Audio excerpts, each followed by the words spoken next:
বাবলি সুন্দরী ধারাবাহিকের নতুন প্রোমোতে আমরা দেখতে পাই যে বাবলি আর বিনায়কের বিয়ের জন্য বাড়িটা খুব সুন্দর করে সাজানো হয়। আর নিয়মকানুন মেনে বাবলি আর বিনায়কের বিয়ের আয়োজন করা হয়। বাবলি আর বিনায়কের শুভ দৃষ্টি হয়। যখন মালা পরাতে যাবে তখন বিনায়ক বাবলিকে মালাটা কিছুতেই পরাতে চায় না। তখন বেবি বলে, বাবা, নতুন মাকে মালাটা পরিয়ে দাও। ঠিক তখনই সেখানে চলে আসে মৃদুলা, অর্থাৎ বেবির মাসি। বেবি তার মাসিকে দেখে ভুল করে বলে, বাবা, মা চলে এসেছে। বিনায়ক তো মৃদুলাকে দেখে চিনতে পারে না, সে ভাবে এটা মথুরা। সে বলে, মথুরা, তুমি এখানে? তখন মৃদুলা বলে, আমি মথুরা নয়, আমি মৃদুলা, আমি বেবির মাসি।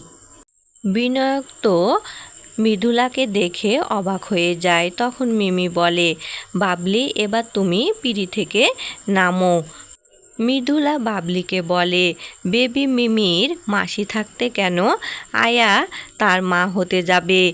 এখান থেকে তুমি চলে যাও, এখন আমি চলে এসেছি মিমির মাসি। এখন থেকে আমি বেবি মিমির মা হব আর ওদের দেখাশোনা করব। তোমার কোনো এ বাড়িতে প্রয়োজন নেই, তুমি চলে যাও। মৃদুলার এ কথা শুনে তো বাবলি কী করবে ভেবে পায় না।